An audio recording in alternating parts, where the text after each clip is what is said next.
Welcome to SmallTalk by Sfarim Chatter. I'm Nachi Weinstein.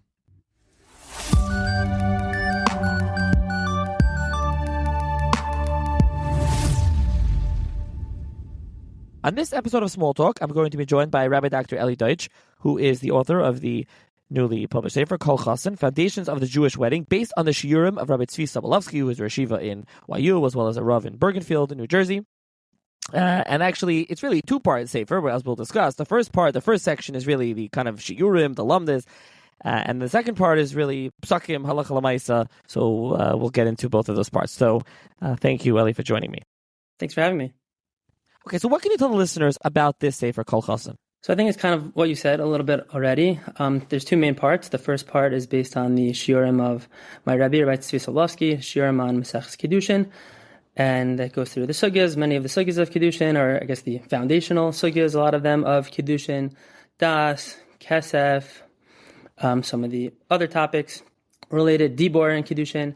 That's like the first part of the sefer. And then the second part of the sefer is more of like a practical, halachic, and also practical guide, trying to take people step by step from engagement through the Nefesh Brachos, highlighting specifically the Peskei Halacha, Hanhagos, and Divrei Torah of Rav Hershel Shechter Shlita and Rabbi Mordechai Blog Shlita. Right. So even though it said Tzvi Sobolovsky, you really have a bunch of different rabbanim here. Okay. So The first part of the sefer, the first section, if you will, let's talk about that briefly. We're not going to go a whole lamdash halacha here, but you go through the fundamentals of Kiddushin. That's the first part. Birchas Eresin, mitzvah of Kiddushin, Eidei Kiddushin. Then you go Kiddushin Kesef, right? Shavak Kesef, Kiddushin with Karka, Kinin Chalipin in Kiddushin. Then you have Das in Kiddushin, so Kiddushin Bal Karcha, Kiddushin. You have appraisals in Kiddushin. Then you have Dibur in Kiddushin, the role of Dibur in Kiddushin, Yidayim in Kiddushin. Then you have Nisu and Chuppah, so with the Reis, Shabbat Brachis. And then you have a few Divrei Agoda. So that's really the first section. I don't know if we're not going to go through it, in depth. You really try to run through it. You could just give like an overview, explain a little bit what the sefer does. So we were talking before we started recording that the sefer really follows a lot of the, I think it's very in vogue now, where you write the English halacha sefer, where the text, the main body of the text is in English, and then the footnotes and the sources, and you have some extensive ones here, are all in the original Hebrew, so that those interested can read that. So you kind of like, that's the style and the way it's written. So give a little bit of an overview and talk a little about that first section and what's kind of discussed in there. Sure. I think, when we originally thought about putting this all together, when we were going to put it together and trying to figure out exactly, what would make sense, who we're trying to appeal to. So I think the goal was to try to create to write a English sefer. It should be like a sefer, and you should be able to read it, and not just be able to, read it and skim through that. Not necessarily that it's, going to be such a quick and easy read, but it should be something that you're going to learn. And I think the idea mostly was for people. It could be an opportunity to learn things that'd be meaningful before a person gets married or in preparation for getting married. I know when I was getting married, I bought the sefer Hani Chosson Chosson. Like I wanted to learn more about different parts of the Kiddushin process and Eresin, Nisuin, like all the different pieces, whether it's the halacha, the lamdas. So I think the goal was to try to provide some of the foundational sugyas, the sodos, like Das and Dibor and Kesef, and some of the other topics that you mentioned, and it should be something that people could really learn. So that's why we also included the Mar Makomos in the back, so not necessarily on the text of the page, but the more extensive Mar Makomos, the original text in the back. So a person that if they want to read through and to go through to learn in the way that we wrote it in English, but also to be able to supplement that with the Mar Makomos in the back to really learn up the sugyas. So that's more, like you're saying, more of a sugya thing, the first section. It's really for someone interested in getting into the sugya. So for someone that's just picking it up, he wants to just quick flip through a part of, just the chassan, that's really they would turn to the second part rather than the first part. Yeah, for sure. I mean, so the sefer is actually written in two different ways, two different times in two different parts. Originally was written, with all the sugyas and all the different pieces like that, or the lamdas and all of that. And then at a certain point, it was decided by all the people involved in Reed's Press to try to add this other practical halachic section as a guide, step by step. So the first part kind of provides the foundation, the background behind all of the halachos, and then the second part, the more step by step guide with the halachos. And in the back, in the halacha part, I tried to make reference to where the sugyas came up earlier in the sefer. So you'll see references, see chapter 3 for further discussion. Wherever the topics are overlapped, I tried to make note of that to try to connect the two parts. Right, and what's nice about the second section, as you just mentioned there, is that it's really a practical guide, if you will. So you call it halichos ve'alachos, but just to give I'll mention the different chapters, and you can kind of perhaps discuss some of the interesting halachos, or just generally run through some of it. Give some examples, listener, is that you start up before the wedding, so you have practical preparations, kibudim, the week of the wedding day, minhagim, kabbalas panim / Chosson tish, you have tanoim, ksuba, badekin, wedding processions, you have minhagim, marching to and standing under the chuppah, so eris / kedushin, reading of the ksuba, nisu and sheva brachas, zeicha l'korban, yichod, chuppahs nida, you have a section of chuppahs nida, sheva brachas, so brachas hamazon and sheva brachas, and the week of sheva brachas. So really, from the beginning to the end of the chasana. It's for someone interested who can really pick this up as like a manual. Yeah, I mean, I think that was part of what was intended, to try to give people an understanding step by step, beyond just the halachos and understanding the halachos, but also providing some of these practical insights or practical suggestions.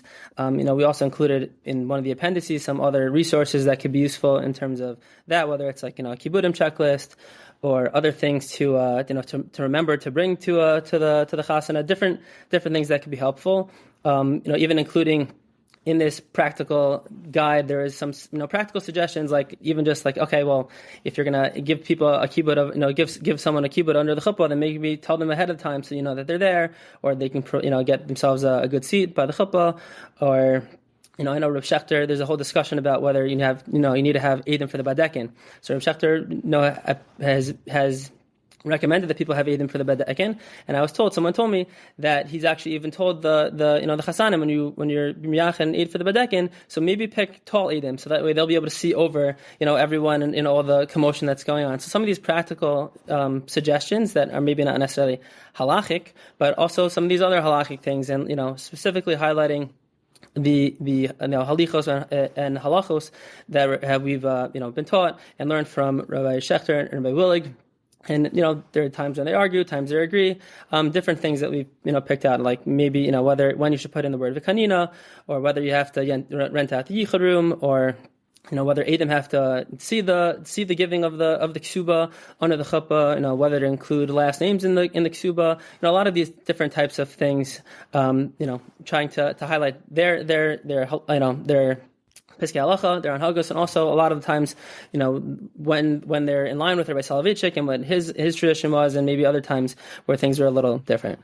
Right, and interestingly, many of the things we do by Chassanas, and many things we do all the time are minhagim. So you have different, you say some say like this, some say like that, and you expound it on the notes, and you go through, the Chosson wearing a kittel, but does he wear the black coat over the kittel, yes or no? And, you quote here, Soloveitchik says no, and you go into that, you bring a story, there's actually an interesting story about that. Or that he said you have to wear the jacket under the kittel. The jacket under, right. He said he wanted to take it off because he was sweating. He said, no, you can't take off the jacket under it, right.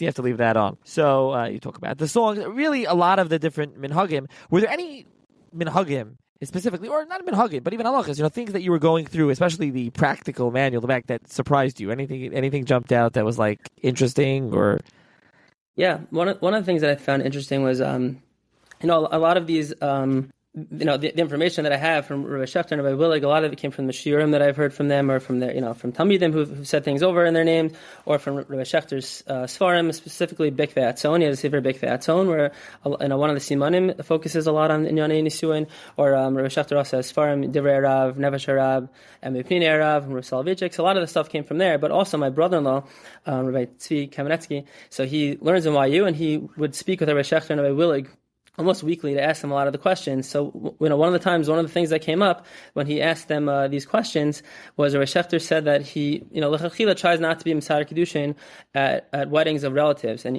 I've been to weddings of people and they have relatives very often who are Mesader Kiddushin, whether it's an uncle or it's a father or it's a grandfather.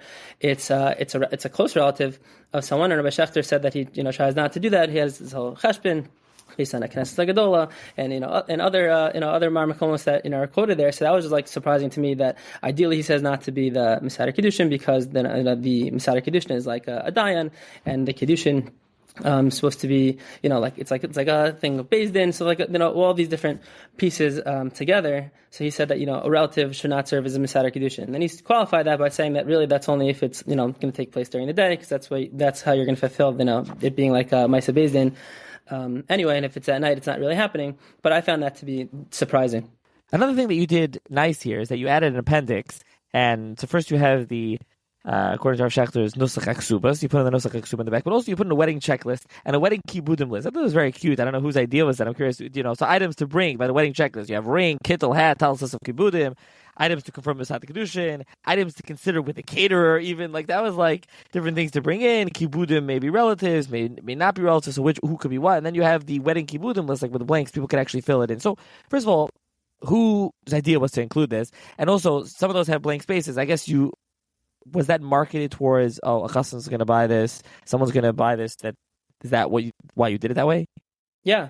So, as I mentioned earlier, that this sefer is kind of written in different parts. So the first part was, based on Rabbi Sablovsky Shiurim, and Rabbi Daniel Feldman from YU was very involved in that aspect originally, and then over time, Rabbi Josh Flug became involved, and he was the mastermind, I guess, behind the practical halachic section. That was his idea, and he also wanted to include some of these other practical items, like Rabbi Schechter's the ksuba that Rabbi Schechter prefers, or these other practical pieces like the kibudim checklist, or things to check with the caterer. Even while we were going through this, he was like at a wedding. He lives in Boca Raton, and he was saying, in some of these out of town places, the caterers don't necessarily have everything, and they forget things. And so he was, even at a wedding, and he's like, we have to add this because it's not on the list. We have to put that on. So that was his idea, to kind of come up with some of these things. And some of the other pieces are actually YU Connects, where Rabbi Sablovsky's wife actually runs YU Connects, which is YU's shidduch organization, and they had in somewhere some resources for people getting married also. And this is one of the things that they had was a kibudim checklist, and with all the different kibudim that they had there, and we thought that would be a nice idea to be able to to add in something similar to what they had, so people can whether they want to take a photocopy of it or whatever it might be, take a picture and then print it out, something that they can be able to use practically at a wedding. Right, so that is included as well. You also have the Beis Din of America binding agreement. So you have, which is the prenup, and you have this is the standard version here, and then you have so that's the whole thing. That's why it says standard version. So you also included the RCA prenup, which you have included in here as well, and that's, I guess, another thing that for those that want a practical use, you decided to include that in the sefer as well. Yep. Yeah, that's something that then Rabbi Willig, Rabbi Schechter, they definitely recommend, as I think was mentioned in that practical section. But tried to put all the resources there that we could to make it as useful as possible. So you mentioned a bunch of times that this was really written in two parts. You had the Rav Zablovsky Shiurim, and then you had the practical Lichos V'Halachos. What was that like? Putting together each section and then combining it into one unified volume. Yeah, I mean, they're also kind of written at different times. So, originally the Rabbi Sablovsky part was written to when I got married, to have it be put out when I got married, to be able to put out by the Afraf, which we originally did. And then, over time, there was always the plan to be able to, to expand it and to publish it into something more substantial than what it was done at that time. And then, as time went on, we started adding to it. Maybe there were times where I think there's some people who were involved who might have thought that maybe they should be two separate things. But I thought, and other people involved thought that there's a ways to bridge the two. I think, as even when I mentioned earlier about what the purpose of the sefer is and how it could be useful for people who are getting married. So, maybe the halachic section is more practical, but I think the other part kind of gives a fuller picture of the whole thing. It shows you really how these sugyas end up halach lamaisa. So the parts, really can go together. And like I said also earlier, I tried to show and highlight places where the two sections are connected, where the front section connects directly to the things in the back. Now, sources, obviously, again, these are based on shiurim and psakim, but you work through it and you bring a lot of the sources in the Hebrew. Did you find that there were more sources, let's say, for each section, so for Sobolovsky, for example, but there's certain sources that he was relying upon more than others, or was it a wide range of sources? I don't know. I think one time someone asked Rabbi Sobolovsky what his favorite svarim are, something like that, or they noted that it seems like his favorite svarim are like the Chosson and the Kovetz Shiurim of Rochana Wasserman. I don't know.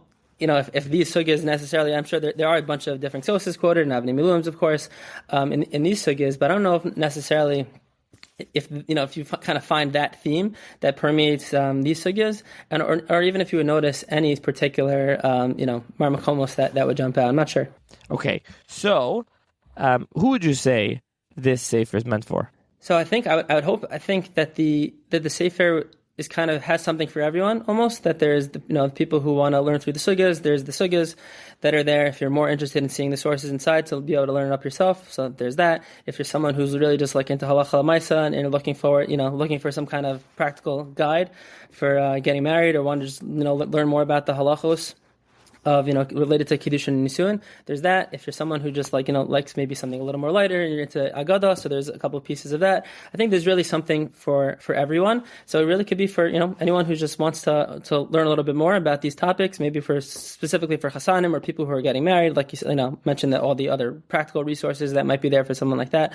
For Misadri Kiddushin, especially within the YU community who are interested in knowing the Piskei Halacha and Hagos of Rav Shechter, Rabbi Willig, and Rav Soloveitchik as well. One thing there that I do want to touch on here at the end, which is, so this is published by Reeds Press, as well as in conjunction, you also have Machon Ali Zayas logo, because Machon Ali Zayas did the printing and some of the work as well. But is this focused, not focused, but to an extent, it definitely is meant for, as you said, the YU community. But what about for those outside the YU community that may be listening, saying, is this a sefer that would be for them as well? Yeah, I mean, I think that the sugyas that are presented on Rabbi Solovsky, kind of what I wrote in the introduction of what inspired me to try to take on this project was that I was so enthralled by his presentation of sugyas, whether it was in Masechtas Kiddushin or other Masechtas that I learned with him, and I think the way that he presents them is very clear, and it kind of gives off this sense of Avas Torah, which I wrote about, and hoped that the way that we put it together kind of gives that as well. So I don't think you have to be someone in the YU community to appreciate that and to appreciate the sugyas, and even the other parts where maybe it highlights the Piskei Halacha or Rabbi Shechter and Rabbi Willig. I think I tried to do a job of being kind of comprehensive in what I was able to find, and trying to highlighting other sources, whether it's there's plenty of Yabi Omer's and Yechavadas is quoted in there. And Moshe Feinstein quoted in there, and Sternbach and Shuvas and Hagos. So try to highlight some of those other Marmakomos, but also even if they're not necessarily interested in the specific Piskei Halacha, I think there's a lot that they of what was put together there that's highlights and maybe can enhance a person's understanding of all these halachos, whether they are in the YU community or not. Okay, thank you. So I will link to the sefer for those interested in purchasing it, and thank you, Elly, for joining me on the podcast. Thanks for having me.